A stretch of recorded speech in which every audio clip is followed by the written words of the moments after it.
Chola empire. Welcome to SK education. मैं Smith KSP. दोस्तों, हमने पिछली वीडियो में पूरा का पूरा दोस्तों हम समझ रहे कि किस तरीके से शासन में आ रहे थे दोस्तों, जो दक्षिण जो संगम युग काल में दोस्तों जो राजा हुए थे, हमने उसके बारे में दोस्तों समझ लिया था। और दोस्तों हम उसमें बात भी की थी कि जिस समय जब दोस्तों चोला वंश था तो वो धीरे कुछ समय के लिए दोस्तों खत्म हो गया था, लेकिन दोबारा से दोस्तों उभर कर आता है। तो उसके बारे में समझते हैं दोस्तों कि किस तरह से चोला एम्पायर आया था उभर कर। दोस्तों, आप सबको पता है कि फिर जब लगभग दोस्तों जब 9वीं शताब्दी में दोस्तों चोला का उदय दोबारा से हो जाता है। पहले तो ख़त्म हो गया था दोस्तों चोला चोला साम्राज्य, शुरू में जब संगम युग का काल था। तो दोस्तों क्या होता है, जो चोली साम्राज्य था, जो संस्थापक था दोस्तों, सबसे पहले आता है दोस्तों विजयालय। क्योंकि दोस्तों वो कर देता है दोस्तों 1850 के आसपास इसकी स्थापना कर देता है और 1871 तक ये शासन करता है। इस मतलब दोस्तों फिर इसके बाद क्या होता है कि इसने ही दोस्तों जो पल्लवों की जो राजधानी थी ना, उसको उय्योर को अपनी राजधानी बना लेता है और पूरा का पूरा दोस्तों शक्ति का विस्तार करने लग जाता है, जहाँ दोस्तों पल्लवों के साथ शासन कर रहे थे। और दोस्तों इसी तरह दोस्तों धीरे धीरे अपने साम्राज्य का यह भी एक्सपेंड करता है, धीरे धीरे बढ़ाते जाता है। और इसी समय दोस्तों जो एक तंजौर था, उस पे एक एक राजा शासन कर रहा था मुत्तेरो नाम का। मुत्तेरो शासन नाम का जो राजा था उसको हरा देता है। उसी उपलक्ष्य में दोस्तों क्या करता है, ये नरकेसरी की उपाधि धारण कर लेता है। लेकिन दोस्तों ये भी इसने अपना साम्राज्य धीरे धीरे विस्तार किया। लेकिन दोस्तों इसमें एक और शासक, महान शासक आता है, वो था दोस्तों आदित्य प्रथम।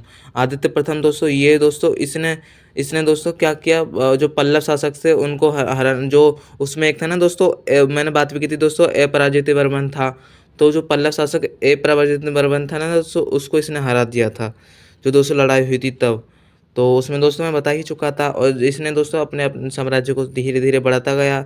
और क्या होता है दोस्तों, जो मैंने बताया ना दोस्तों पल्लव शासक था, उसको राजा को हरा दिया था। तो वहीं पे ही दोस्तों क्या करता है, ये वहाँ पे विद्रोह करवा देता है, धीरे धीरे और साम्राज्य का एक्सपेंड करवाने लग जाता है दोस्तों।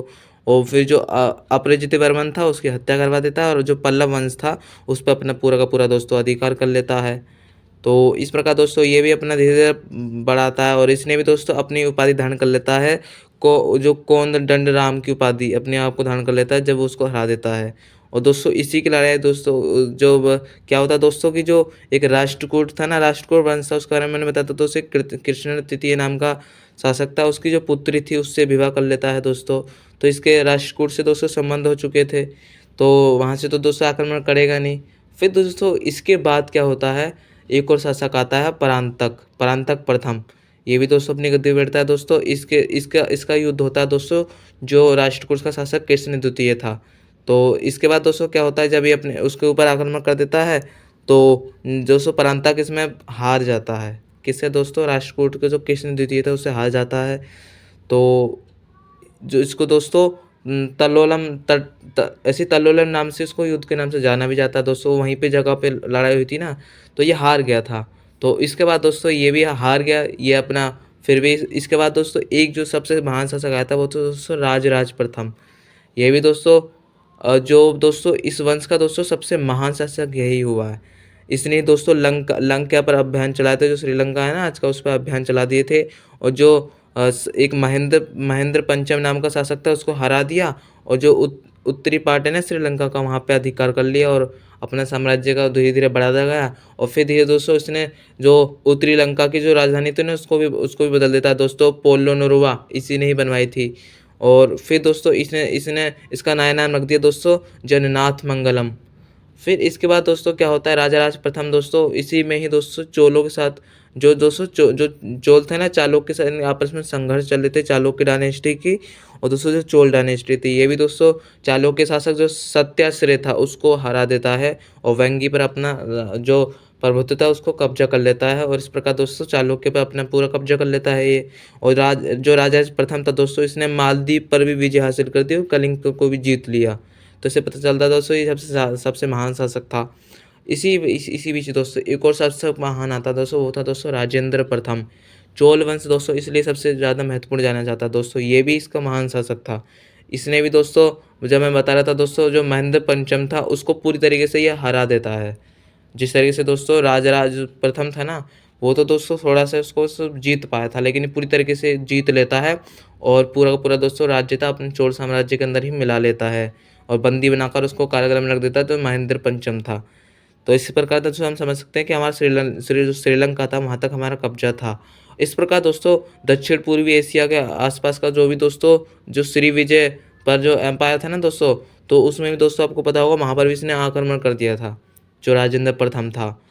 और इसके बाद दोस्तों इसको भी जो तुंगवर्मन उसको हरा देता है दोस्तों, जब ये कटाहा राज्य पर आक्रमण करता है, जो श्रीविजय एम्पायर था। इसके बाद दोस्तों जब ये इसको हरा देता है ना, तो इसी के उपलक्ष्य में ही राजेंद्र प्रथम दोस्तों कंडार कोंड की उपाधि धारण कर लेता है। इसके बाद दोस्तों फिर ये इस जैसे ही इसको कार्य को पूरा करके ना, ये दोस्तों अपने जो उसका पुत्र था उसके उसके साथ मिलकर बंगाल को जीतने के लिए चल जाता है और उसके शासक जो महिपाल था उसको हरा देता है। और फिर दोस्तों इसी को ही दोस्तों बंगाल की खाड़ी में दोस्तों चोलों की झील इनको ही कहा जाता है, क्योंकि दोस्तों वहाँ पे इन्होंने पूरा का पूरा दोस्तों बंगाल को जीत लिया। जो चोलों की झील है दोस्तों बंगाल की खाड़ी, इसको कहा जाने लगा लोग के। फिर इसके बाद दोस्तों जब राजेंद्र प्रथम धीरे धीरे अपने साम्राज्य को बढ़ाता गया, इसने एक और उपाधि धारण करता है दोस्तों, गंगे कोंड चोल की उपाधि धारण करता है दोस्तों। इसने इसी के अपने नाम पर ही एक नगर बसाया था दोस्तों, गंगे कोंड चोलपुरम नाम से। ये फिर दोस्तों जो राजेंद्र प्रथम के बाद फिर दोस्तों एक और महान शासक आता है इसी बीच, जो कि दोस्तों राजाधिराज प्रथम था। इसने दोस्तों चालुक्य शासक सोमेश्वर था ना, उसको हरा दिया था दोस्तों। सोमेश्वर का आपने सुना भी दोस्तों। और इसी में बीच उसी ने एक अपनी उपाधि धारण कर ली, जो दोस्तों जब राजेंद्र नाम की उपाधि धारण कर लेता है, क्योंकि दोस्तों राजेंद्र महान शासक थे।